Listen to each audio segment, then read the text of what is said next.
실시간 정보 브리핑입니다. 미국 노동통계국이 1월 생산자 물가지수 PPI를 발표했습니다.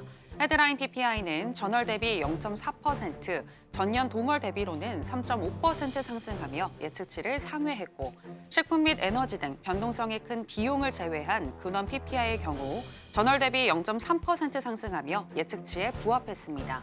또 전년 대비로는 3.6% 상승하며 예측치보다 0.3%포인트 높게 나왔습니다. 통상적으로 생산자 물가지수는 소비자 물가지수의 선행지표로 사용됩니다. 전일 1월 소비자 물가지수 발표 후에 급락했던 미 증시는 장 후반 하락폭을 축소하며 마감했습니다. 헤드라인 CPI와 근원 CPI가 예측치를 모두 상회하긴 했지만 한파, 조류 독감, 관세 등 계절적, 일회적 요인의 영향을 받는 식품, 에너지, 자동차, 의약품을 제외하면 물가 상승률이 크지 않았기 때문이라는 분석이 힘을 받았기 때문인데요. 실제 제롬 파월 연준 의장도 전일 하원 청문회에 나와 좋거나 나쁜 물가 수치 한두 번에 일희일비하지 않는다면서 개인 소비 지출 물가 지수 PCE 동향을 예의주시하고 있다고 덧붙였습니다.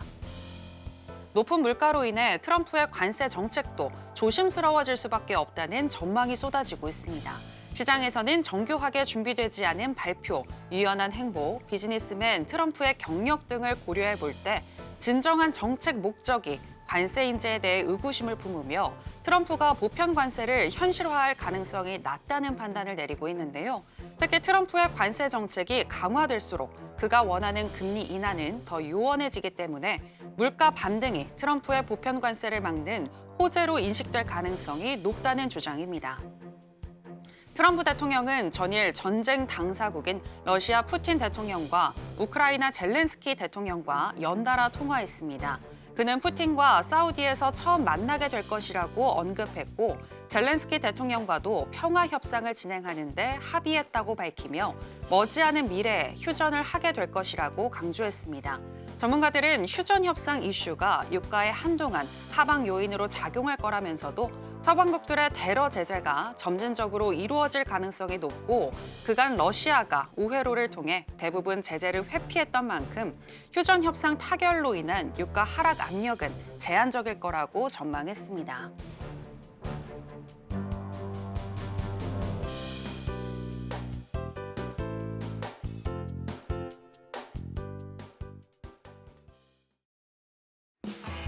지금은 해선시대. 여러분 안녕하세요. 해외 선물 상황을 가장 빠르게 알려드리는 시간 해선시대 정규현입니다.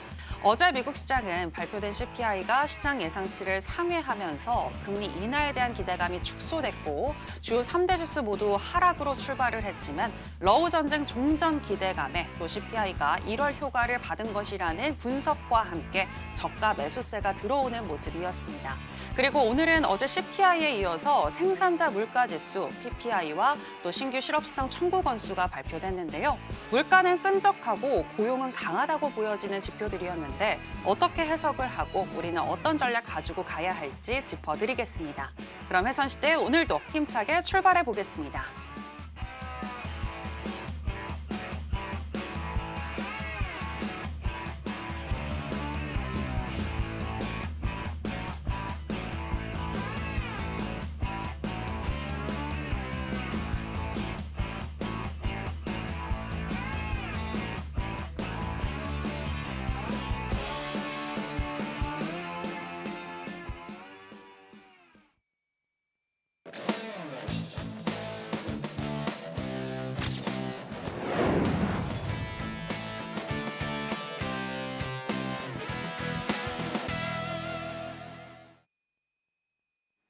네, 해외 선물계 왕자님, 해왕 마스터 나왔습니다. 마스터님, 안녕하세요. 네, 시청자 여러분들께도 인사 부탁드립니다.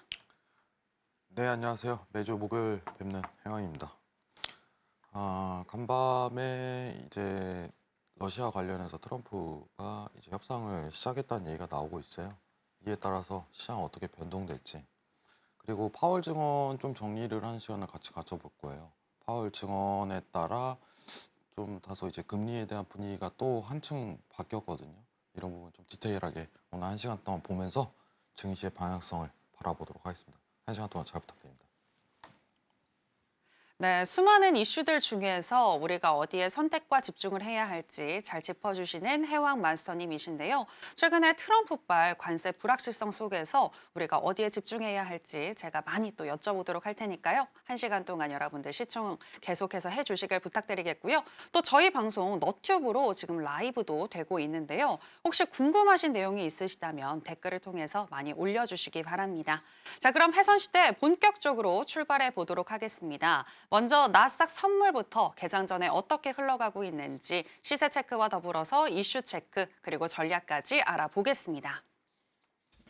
네, 나스닥 선물 차트 살펴보시겠습니다. 오늘 PPI 발표 전에 관망세가 이어지다가 끈적한 물가와 또 강한 고용을 확인을 하면서 10시 30분경 21,900포인트까지 단숨에 올라갔는데요. 하지만 10시 32분경 21,787포인트까지 반락을 하기도 했습니다.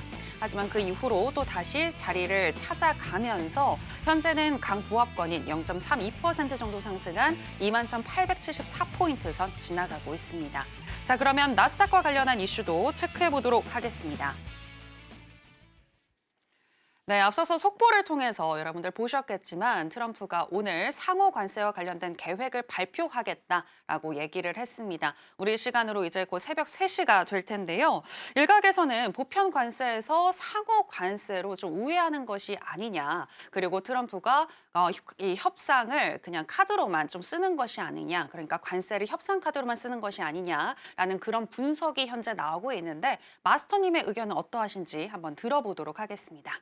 마스터님, 네, 최근에 트럼프발 관세 불확실성이 아주 심한데 마스터님은 현재 어떻게 보고 계시나요? 지금 이제 고점에서 계속 이제 어떻게 보면은 시장이 상승 랠리를 보이지 못하는 이유가 뭐 이제 2, 3일 지나면 또 관세 얘기 나오고 2, 3일 나오면 관세 얘기 나오고 하는데 근데 사실 이전 이제 미중무역 관련 관세 대비해 갖고는 좀 다소 약한 모습을 보이긴 해요. 네, 시장에 대한 조정 모멘텀에 대한 정도가 약한 모습을 보이기 때문에 개인적으로는 어떻게 보면 시장에 대한 큰 우려가 일어나지는 않을 것이다라고 좀 평가를 하거든요. 간단하게 좀 정리를 하면은 관세 정책 전체적으로 이제 내세울수록 시장에는 좋질 않아요. 왜냐면은 이제 세금을 관세를 진행을 한다는 건 이 기업에 대한 이익 하락이거든요. 단순하게. 그럼 기업에 대한 이익 하락이 자연스럽게 이어지기 때문에 실적에 대한 우려감 이런 부분을 좀 걱정하는 거죠. 세금권 때문에. 근데 제가 먼저 얘기 드리고 싶은 거는 우리가 좀 메모리즘이 있어요. 차트를 한번 보면서 좀 얘기를 해보죠. 미중무역 할 때 좀 차트를 보도록 할게요. 그때도 세금 때문에 이슈가 굉장히 컸었는데 한참 전이니까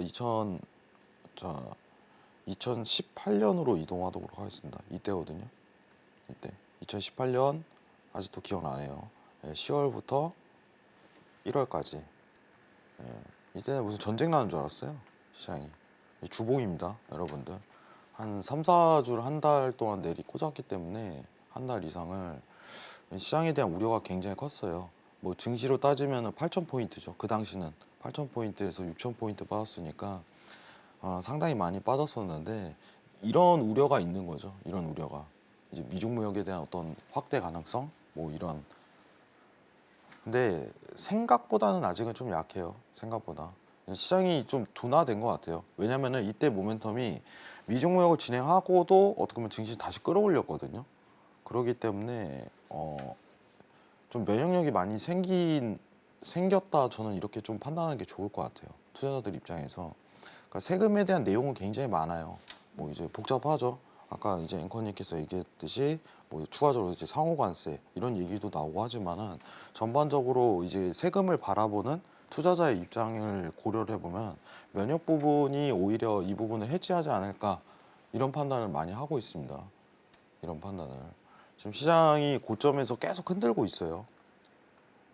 흔들고 있습니다. 근데 아직까지는 상승 기류가 굉장히 많이 남았다는 증거가 뚜렷하기 때문에 크게 걱정은 안 하셔도 될 것 같아요. 개인적으로 크게.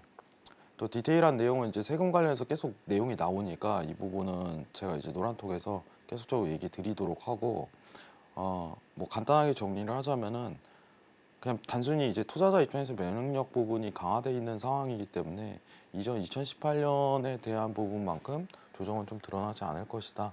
이렇게 판단한 바가 있습니다. 이상입니다. 네, 트럼프 일기 때와 비교했을 때 시장은 면역력을 가지고 있는 것 같다. 너무 우려하지 않아도 될 것 같다라고 정리를 깔끔하게 해주셨습니다. 자, 그렇다면 이번에는 제롬 파월 연준 의장의 발언도 한번 분석을 해보도록 하겠습니다. 제롬 파월 연준 의장이 어제 오늘 있었던 상하원 청문회에서 인플레 목표인 2%에 도달하지 못했다면서 금리 인하에 신중해야 한다라는 신중론을 펼쳤는데요. 마스터님, 네, 파월 의장의 발언은 어떻게 보셨나요? 사실 이제 파월 의장에 대한 발언을 사실 저는 크게 집중하지는 않고 그 파월 의장 발언 뒤에 시장을 바라보는 사람들, 이제 금리를 바라보는 이제 견해들에 대한 스탠스가 어떻게 바뀌었나를 좀 지켜보는 편이에요. 왜냐하면 우리가 바라보는 증시에 대한 어떤 방향성은 파월이 선택하는 것이 아닌 투자자들이 선택을 하는 거거든요. 그럼 파월에 대한 증언 방향을 바라봤을 때 과연 투자자들은 어떻게 스탠스가 바뀌었을까? 예, 이럴 때 보는 게 있죠. 예, 우리 항상 금리 모니터링을 보는데 일단은 더 비둘기적이었다. 이렇게 판단하는 게 낫겠죠. 더 매파적이 이제 금리를 인하를 좀 딜레이 하겠다. 그냥 이렇게 설명하는 게 좋을 것 같아요. 금리를 앞으로 인하하는 걸 더 딜레이 하려는 시도가 굉장히 보였다. 왜냐면은 앞으로 향후 물가에 대해서 얘기를 했는데 향후 물가가 안정적일 거야. 크게 나쁘지 않아. 만약 고물가를 유지한다면 금리 인하를 조금 서두르겠지만 그건 보이지 않아. 이런 전반적인 내용을 다뤘는데 그 이후에 좀 체크해야 될 게 과연 미국 금리를 바라보는 다수의 투자자들에 대한 확률이 어떻게 바뀌었나 이 부분을 체크할 필요성이 있거든요. 자, 이거 한번 보고 가도록 하겠습니다. 네. 자, 파월 의장이 지금 연속으로 있었죠, 여러분들. 연속으로 있었기 때문에 사실 지난주 비교해서 좀 보는 게 좋을 것 같아요. 자, 지난주까지만 해도 지금 보시는 거는 25년도 5월 8일입니다. 5월 8일. 페드 회의 3월 거는 건너뛸게요, 여러분들. 근데 금리에 대한 인하 가능성이 지난주만 하더라도 30%대 이상은 좀 유지를 하고 있었는데 파월 의장에 대한 어떤 증언 이후에 딱 반토막 깎였어요. 15%로. 보이시죠, 여러분들? 그러면은 이 다수의 투자자들에 대한 의견은 금리를 좀 더 딜레이 하겠구나.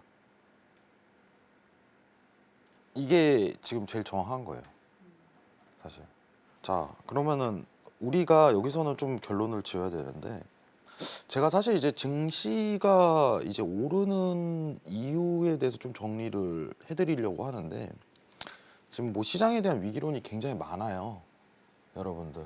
시장에 대한 위기론이. 근데 참 이게 진짜 어려워요, 여러분. 진짜 저는 솔직하게 얘기를 드릴게요. 시장이 이때 무너질 거야 라고 판단하는 거 자체가 잘못 오류를 범하면은 몇 개월 동안 굉장히 물리는 사고가 터져버려요. 여러분들 막 이제 주식 물리면은 그냥 이 주식은 없어 하고서 그냥 잊고 지내잖아요. 근데 그런 일이 있어서는 안 돼요, 그런 일이. 그래서 지금은 오히려 시장에 대한 어떤 세금이라든가 뭐 이런 이슈가 굉장히 다양하더라도 시장이 아직은 상승할 수 있는 모멘텀이 사실 저는 금리에도 있다고 보거든요. 이게 자꾸 딜레이하면 할수록 시장은 거품이 더 낍니다. 이거는 제가 이전 서울경제에서 계속적으로 얘기를 반복했던 내용인데 이거는 어떻게 보면 과거 이제 몇 차례에 대한 모멘텀으로 좀 얘기를 했었죠. 그리고 두 번째가 뭐냐면 이게 첫 번째예요. 금리 인하를 딜레이하기 때문에 시장이 아무래도 추가적인 더 상승이 이루어질 수 있다. 오늘은 딱 두 가지만 얘기할게요. 두 번째는 뭐냐면 이 채권 스프레드를 한번 보도록 할게요.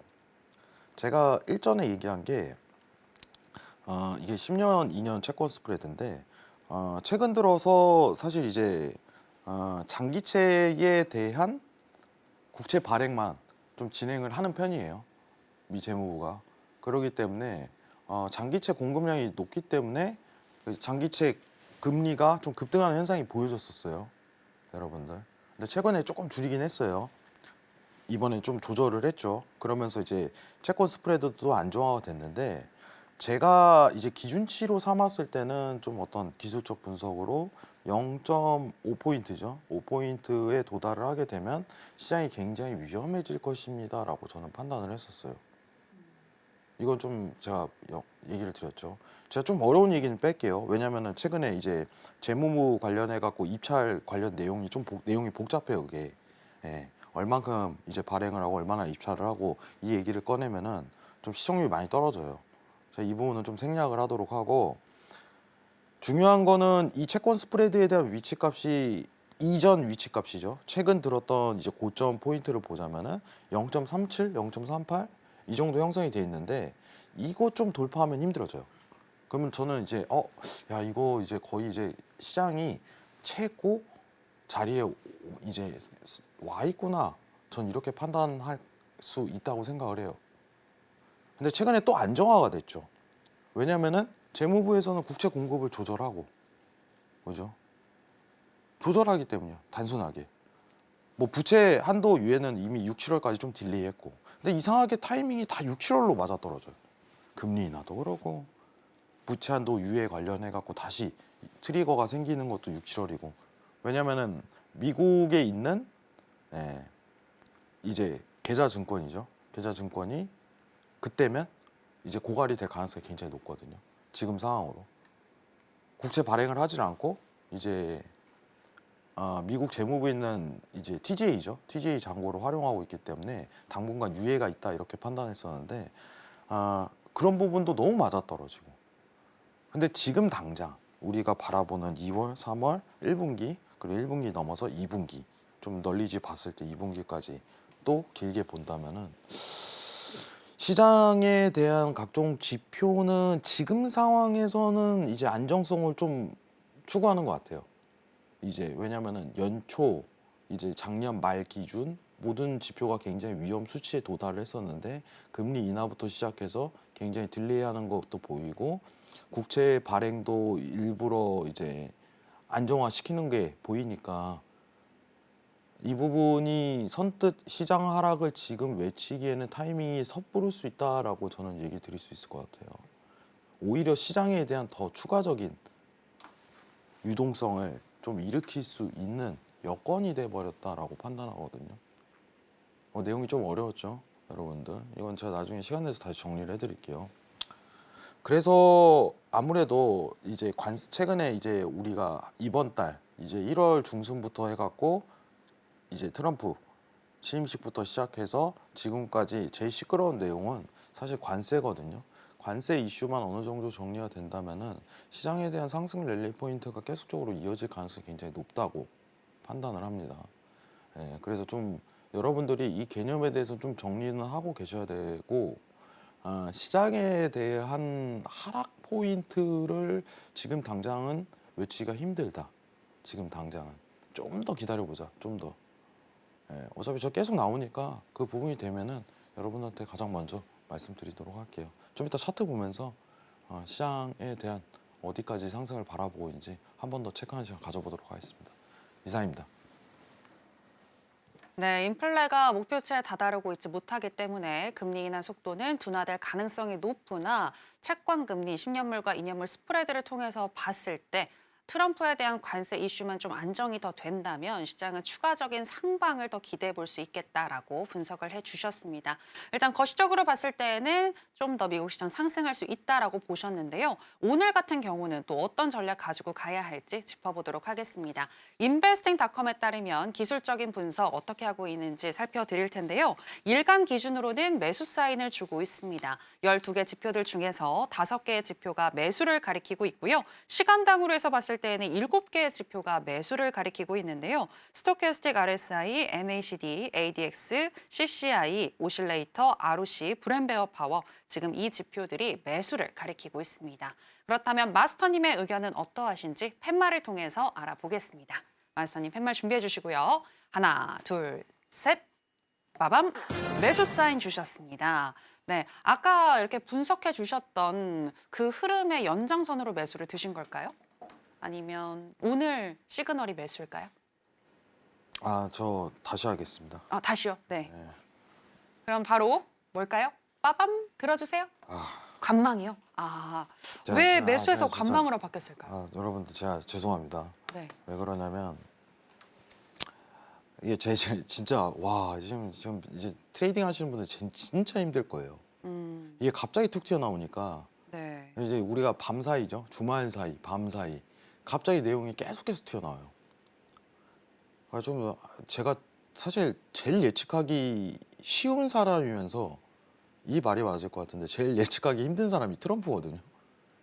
뭘 할지는 보이나 언제 할지를 모르겠어. 이 말이 좀 맞을 것 같은데 지금 관세 얘기 나오면서 차트 보면서 좀 설명드릴게요. 제가 네. 좀 이제 왜냐면 관망으로 조정을 한 이유는 뭐냐면은 이 재료가 소멸돼야 되는데 지금 또 이제 상호 관세 얘기 나오잖아요. 네. 이게 또 재료가 생긴 거거든요. 이게 또 오늘 밤에 뭔 얘기를 할지를 몰라요. 여러분들 지금 사실 제가 여러분들한테 추천드리는 건 사실 이제 증시나 이제 선물 거래하시는 분들 이제 미국 트레이딩 기준으로 봤을 때 사실 실시간 이슈 있잖아요. 실시간 이슈 그 해외 언론에 대한 실시간 이슈를 계속 봐야 돼요. 이게 갑자기 나와요. 어제도 밤 12시에 갑작스럽게 이제 러시아랑 통화했다고 막 나오면서 막 유가 하방으로 내려가고 그죠? 뭐 종결 분위기 나오냐 뭐 이런 식으로 나오기 때문에 지금도 이제 상호관세 관련해 갖고 어떻게 좀 진행을 할지 좀 디테일하게 만약에 오늘 한 차례 더 들어간다면 단기 조정이 또 들어가는 거예요. 근데 심하게 내리진 않아요. 네, 랠리예요, 랠리. 이 구간 범위 안에서 랠리예요. 그러면은 제가 지금 상황에서 제일 적절한 포지션으로 봤을 때는 사실 이제 관세 자체가 한 번 더 이제 이슈화가 된다면은 이제 2100에서 2만 1000에서 2만 1200에서 2만 1300 사이에 대한 어떤 조정이 오거든요. 이 기준치가. 그러면은 차라리 저는 이때 매수 보는 게 낫다고 생각해요. 지금은 시황이요. 어떤 이슈에 의해서 계속 이제 박스피를 맴돌잖아요. 이미 관세는 시작했어요. 관세 관련해서 이제 트럼프 이기는 시작할 의지를 확실하게 보였고 이전만큼 막 시장에 대한 2018년도만큼 아니라고 판단이 드니 박스피에 대한 하단 부근을 노리는 게 가장 이상적인 지금 포지션을 구축하는 것이 아닌가 이런 판단이 듭니다. 그래서 저는 개인적으로 이제 앞으로 저는 얘기를 드리자면 매도를 거의 안 들 거예요.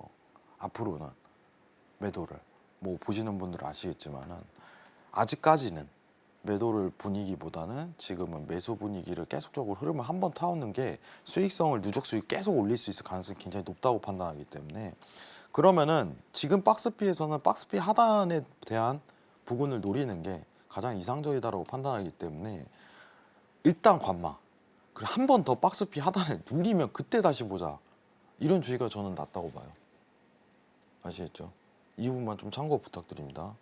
이거는 어떻게 보면 좀 단기 뷰에 굉장히 가까워요. 지금 21,800인데 21,900인데 이러실 분 있을 거예요. 근데 한 번 관세 얘기 나오면 여기까지 눌려요. 쉽게. 차라리 그 박스피를 한번 노리는 게 가장 이상적이다. 이렇게만 좀 브리핑 드리도록 할게요. 그리고 증시 차트 한번 다시 보도록 하겠습니다. 네. 우리가 지금 증시에 대한 좀 거시적인 환경을 좀 봐야 되는데 제가 지난주에 이 얘기를 했어요. 지금 시장이 만약 오른다면 최상단, 그러니까 아주 최상단 지금 바라볼 수 있는 구간은 제가 봤을 때 24,000에서 5,000 사이다. 4,000에서 5,000 사이.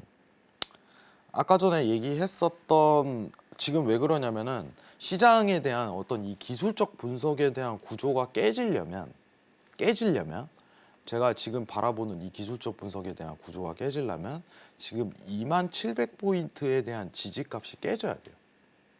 근데 지금 버티잖아요. 관세 얘기 나와도 끈질기게 버티고 있어요. 그러면은 시장 고점 넘어가는 순간 그때부터는 이제 다시 한 번 더 상승 랠리를 굉장히 세게 들어갈 가능성이 높아요.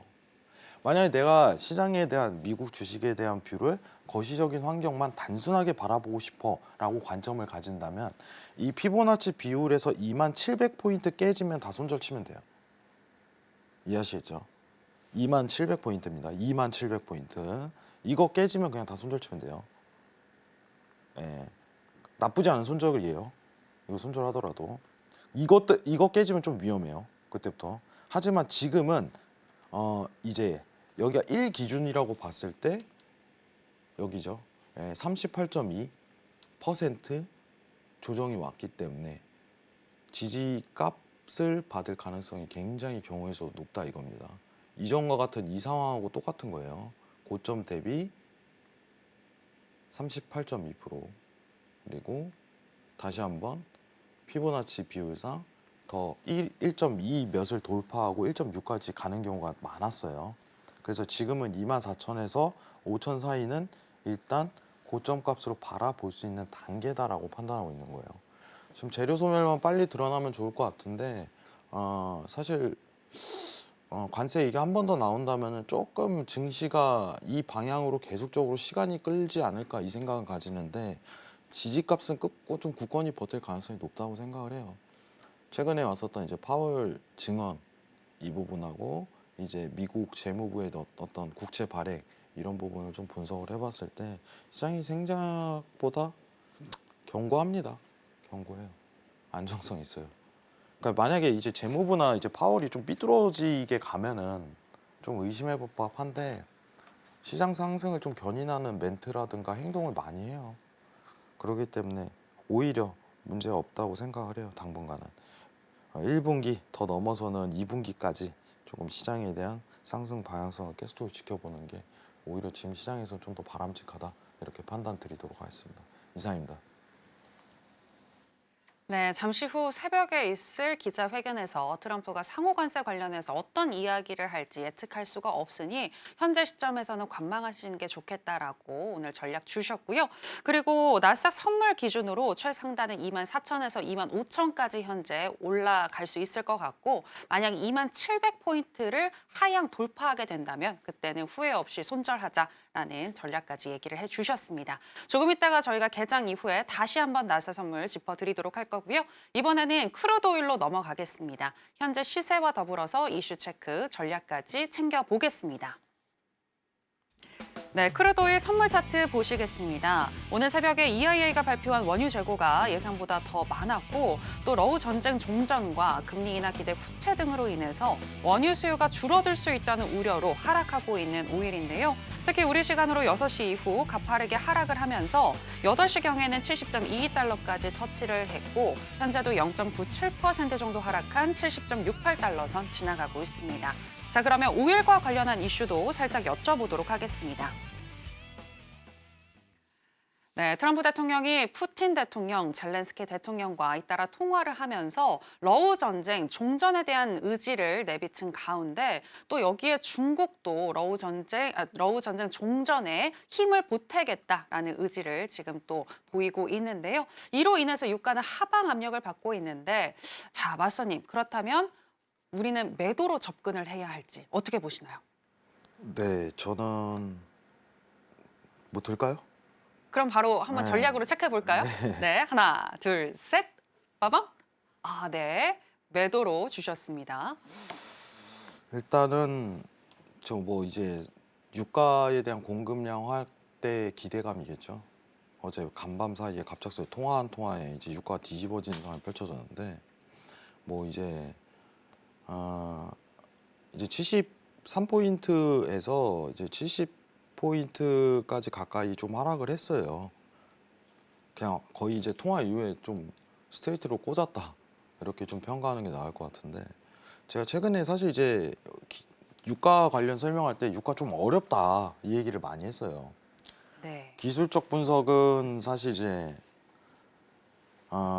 기술적 분석은 매수지만 시황은 좀 매도다. 제가 이게 이럴 때 제일 힘들어 하거든요. 이럴 때 차트랑 좀 안 맞을 때.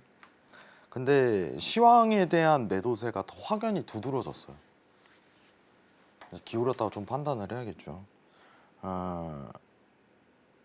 사실 이제 제가 조금 이제 우리가 오펙이죠.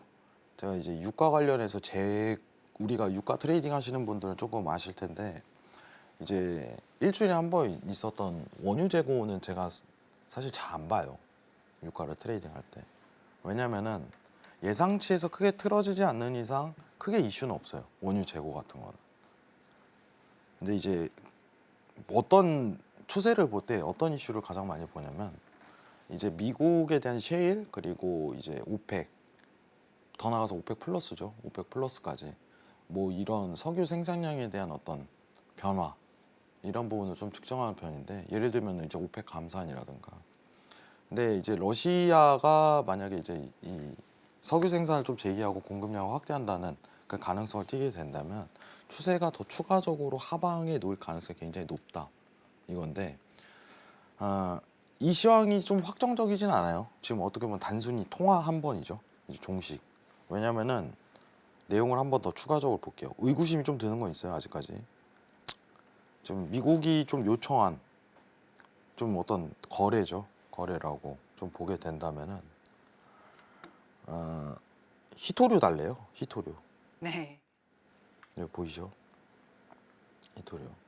트럼프가 좀 히토류를 좋아해요. 사실. 왜냐면은 지금 전 세계 히토류를 중국이 가장 많이 보유하고 있잖아요. 그 좀 경쟁이 될 수 있으니까. 뭐 히토류 대체주는 좀 힘들겠죠. 계속 이런 상황이 펼쳐진다면.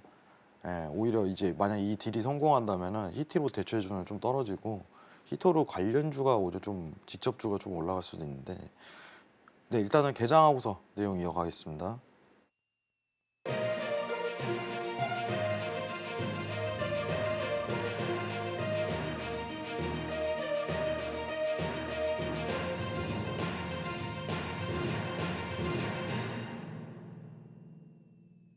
네, 우리 시간으로 11시 30분 미국 증시가 개장했습니다. 오늘 뉴욕의 주요 3대 지수 모두 다 상승으로 출발을 했는데요. 그렇다면 우리는 전략 어떻게 가지고 가야 할지 잠시 후에 바로 짚어드리겠습니다.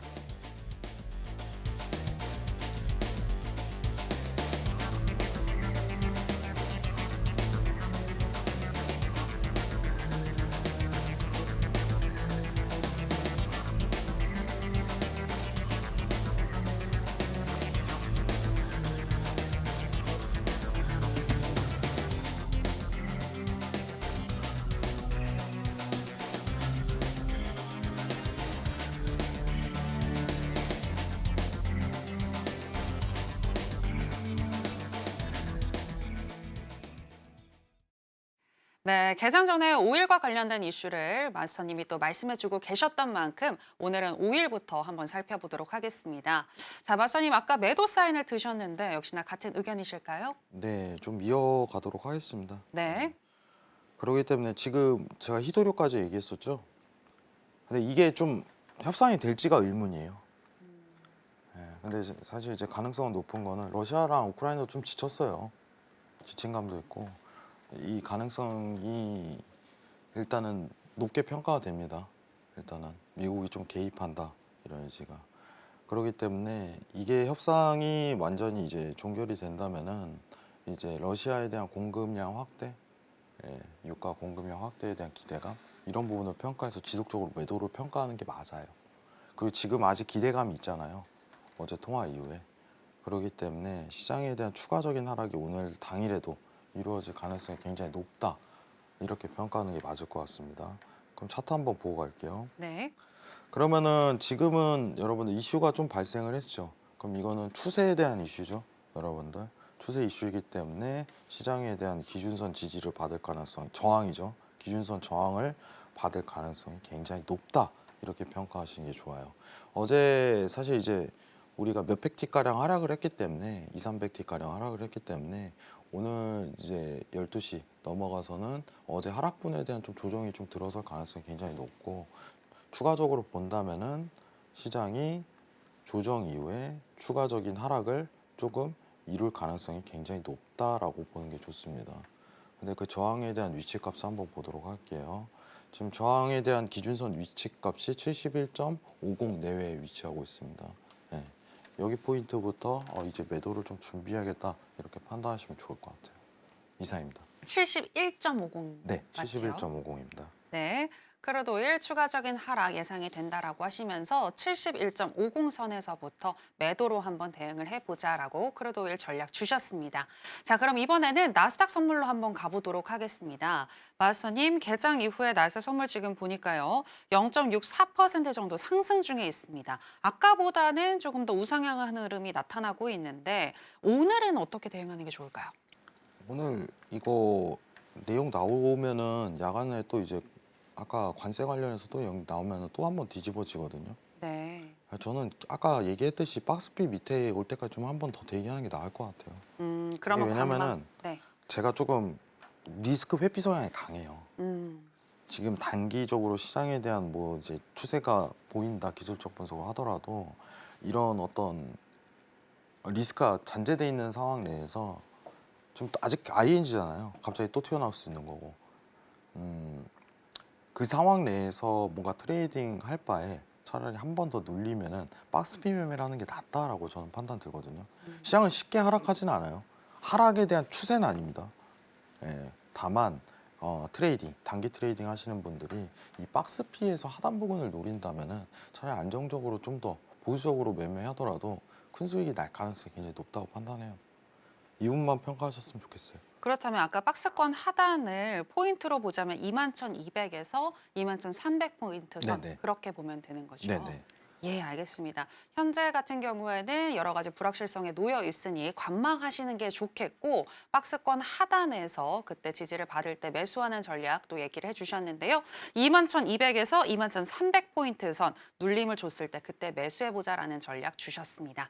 자, 이렇게 나스닥 선물까지 짚어봤고요. 오늘도 또 댓글창이 뜨겁습니다. 럼프섬님은 어떻게 대응해야 될지 마스터님의 또 이야기를 들으면서 정리가 된다라는 댓글도 남겨주셨는데요. 착해 빠졌어님은 오늘 항생 변동폭이 큰데 어디가 고점인지 기술적인 분석 부탁해요라고 또 써주셨습니다. 항생도 마스터님 한번 살펴봐 주실까요? 네. 사실 이제 항생은 좀 제가 이제 차트는 많이 보는 편은 아닌데 왜냐면 변동성이 심하고 이게 항생이 좀 특이점이 뭐 미국 시장하고 중국 시장을 동시에 받아요. 종목은 별로 없는데 지금 항생 차트 보면은 내일 이거는 변곡일 가능성이 상당히 높은 자리긴 해요. 사실 어제 자리가 변곡 가능성이 굉장히 높습니다.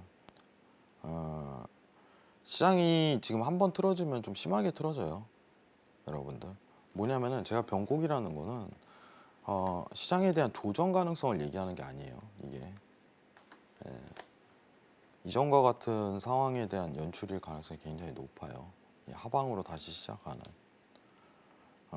일단은 그 근거는 뭐냐면은 지금 거래량 분석을 한 번은 제가 해봐야 되는데 그건 제가 내일 오전에 한번 올려드리도록 하고 노란톡방에서 보통 이제 항생에 대한 최근 트렌드를 좀 보시면은 RSI 고점일 때 이제 고가가 형성되는 경우가 굉장히 많았어요.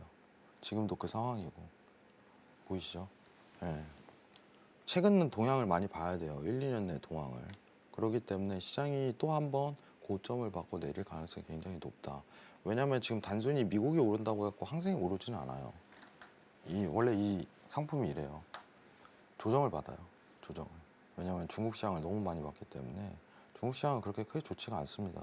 예. 그렇기 때문에 변곡 가능성이 굉장히 높다. 그리고 최근에 이제 매수에 대한 사인을 굉장히 많이 보셨다면은 좀 변곡에 대한 가능성 여부를 보고 매도 사인을 집중적으로 보시는 게 낫다 이렇게만 좀 판단 드리도록 할게요. 그리고 항생과 같은 경우는 좀 실시간 트레이딩이 굉장히 많기 때문에 사실 그때그때 위치값이 굉장히 중요해요. 예. 그렇기 때문에 아침장 때 그때 차트를 좀 집중적으로 보시는 걸 좀 적극권을 드릴게요. 60분 봉 많이 보세요. 60분 봉. 60분 봉 잘 맞아요. 항생은. 60분 봉. 이건 제가 노란통에서 추가적으로 설명드리겠습니다. 이상입니다. 네, 항생 선물의 경우에는 장중에 60분봉을 기준으로 잘 살펴보시면서 대응하시는 게 좋겠다라고 조언해 주셨고요. 또 내일 거래량 항생과 관련해서 받아보고 싶으신 분들은 하단에 나가고 있는 내용 참고하셔서 마스터님과 함께 해보시면 되겠습니다. 들으셨다시피 이렇게 어떤 질문이든 또 다 답변을 잘 해주시니까요. 들어오셔서 마스터님께 많은 질문 또 주시면 되겠습니다. 자, 그러면은 저도 하나 질문을 좀 드려볼까 하는데 우리 시장도 나오신 김에 한번 분석해 주시면 어떨까 싶습니다. 코스피가 그래도 체력이 좀 많이 튼튼해졌다라는 생각이 저는 좀 드는데 아직 어떻게 보시나요? 아니, 네. 저는 근데 얘기했잖아요. 26,050포인트까지는 좀 도달할 거다. 네. 이렇게 얘기를 했었어요. 음. 근데 한번 보도록 할게요. 네. 사실 이제 기관 수급이 갑자기 들어오기 시작했어요. 전일부터. 어제 코스피 시장부터. 근데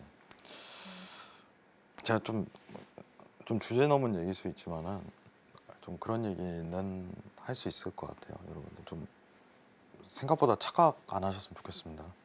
마치 우리나라가 다시 견고해지는 것처럼 안 하셨으면 좋겠어요. 개인적으로. 사실 이제 왜냐면은 제가 여기서 이제 국내 주식 하시는 분들이 굉장히 많으시지만은 지금 단기 위주에 대한 트레이딩을 진행을 해야 된다 이 얘기를 계속적으로 드리잖아요. 중장기 모멘텀을. 그리고 그때 얘기 드렸던 26,050포인트 내외죠. 이 부분에서 어떻게 보면은 좀 웬만한 부분 정리를 다 끝내시는 거로 적극적으로 좀 권유드린 바가 있어요. 네. 근데 거기에 올라가는 그 과정이다. 이렇게만 판단하셨으면 좋겠어요. 과정이다. 미국 증시는 흔드는데 왜 코스피는 왜 올라요? 여러분들. 네. 그리고 또 어차피 지금 왜 그러냐면은 이런 국내 주식 트레이딩 관점에서는 사실 뭘 가장 염두를 많이 해야 되냐면 이런 시장에서는 손절을 굉장히 많이 신경 써야 돼요. 왜냐면은 유동성이 없는 장에서 기관 수급이 붙어서 최근 2, 3일 동안 거래량이 급증을 했거든요. 근데 이럴 때 조금 여러분들 너무 이렇게 안 신나 계셨으면 좋겠습니다. 네. 그리고 지금 계속 제가 체크는 하고 있는데 테마가 계속 바뀌죠. 테마가 계속 바뀌어요. 여러분들. 근데 계속 바뀔 거예요. 그러니까 테마 위주에 대한 어떤 단타만 살아남을 수 있는 장이라고 계속적으로 언급드릴게요. 앞으로도 그럴 거예요. 앞으로도.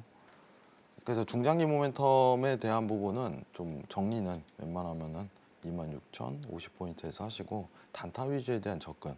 그냥 단타라는 거 뭐냐면은 만약에 이 범주값에 대한 부분이 좀 벗어났을 때 과감하게 손절하고 다시 재진입해야 돼요. 그러니까 내가 이거는 정말 좋은 종목이야. 내일 이거 VI 뜰 수도 있어. 그 가능성이 보이더라도 익절 자체도 굉장히 짧게 들어가야 돼요. 그게 레버리지 조절이에요. 그게 습관화돼야 돼요. 뭐 그런 분들 서유경제 내에서 굉장히 많으시니까 여러분들 참고하시고 지금 시장에 대한 상승이 예상은 했어요. 26,050포인트까지는 좀 도달하겠다 한 상황이기 때문에 아직까지는 저는 의구심이 굉장히 많아요. 예. 저는 아직도 조금 이때는 좀 정리하자는 편. 좀 길게 갖고 있던 것들도 이렇게만 좀 전달드리겠습니다. 이상입니다. 네, 우리나라 코스피 같은 경우에는 살펴봤을 때 중장기적으로 대응하시는 분들은 2,650포인트가 왔을 때 그때 전반적으로 비중을 축소하시는 얘기를 계속해서 지금 3주째 해주고 계시고요. 그 이후에는 단타로 테마 장세 위주로만 좀 대응을 해보시는 게 좋겠다라는 이야기까지 들어봤습니다. 자, 그리고 저희 내부에서도 지금 질문이 하나 나왔는데요. 지난번에 말씀해 주셨던 에너지주는 계속해서 모아가도 되는 것인지에 대한 질문이 나왔습니다.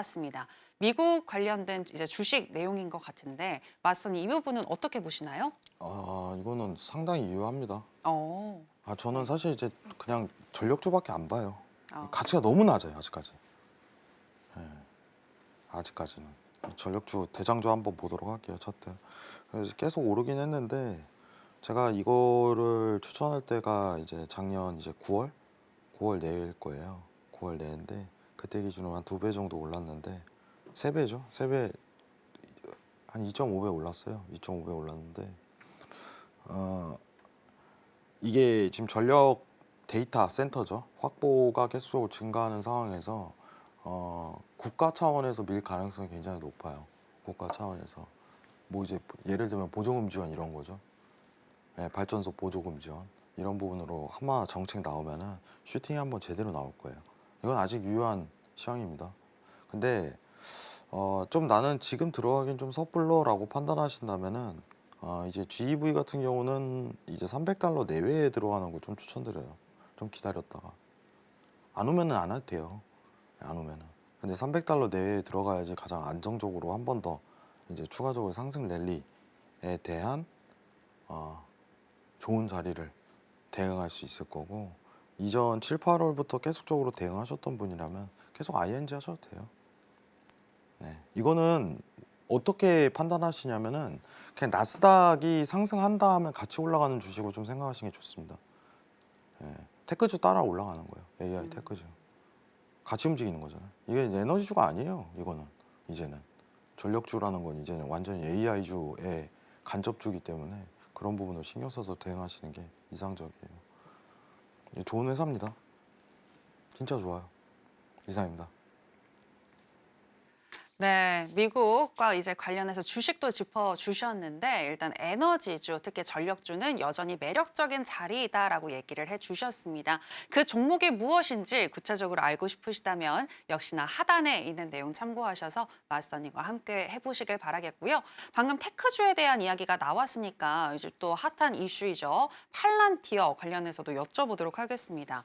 팔란티어는 어떻게 보시나요, 마스터님? 팔란티어는 제가 언급 안 할게요. 왜요? 이거 욕 진짜 네. 많이 먹을 수 있어서 저 아. 팔란티어를 그렇게 사실 높게 평가하진 않고, 네. 어떤 의미에서 제가 사실 이제 그런지는. 주관이 뚜렷해요. 네네. 제가 알고 그냥 있습니다. 말하는 스타일이기 때문에 네. 그래서 이거는 얘기를 안 하는 걸로 제가 할게요. 왜냐면은 네네. 이거는 잘못 말하면은 여의도에서 매장당해요.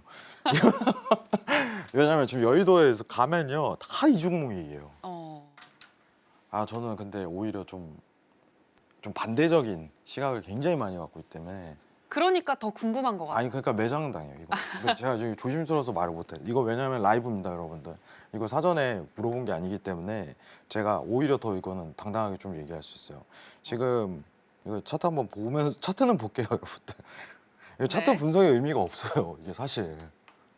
이건 차트 분석이 안 돼요. 이건 기술적 분석이 아니라 이게 제가 제일 의구심이 드는 게 너무 고퍼예요. 지금 사실 이제 AI 그리고 이제 트럼프 이기 너무 다 맞아 떨어지거든요. 근데 이게 참 잘 만들어내요. 이 포장을 너무 이쁘게 하는 것 같아. 지금 좋잖아요. 포장해 주는 사람도 트럼프에다가 일론 머스크에다가 네. 지금 AI까지 다 겹쳐가지고 모든 포장지 3명이서 싸갖고 막 이러고 있는데, 근데 이게 왜냐면은 이게 과연 이제 기업 전망에 대한 매출력이 현실화 될까에 대한 저는 의문점이 있어요. 그리고 이거 퍼가요 지금 말도 안 돼요. 여기까지 하겠습니다. 이 이상은 제가 여의도에서 저 매장당이고 잘못 말하면은 예, 제가 노란톡에서 얘기할게요. 이 팔란티어 관련해 갖고는 제 의견만 사견만 좀 살포시 드리도록 하겠습니다. 이상입니다.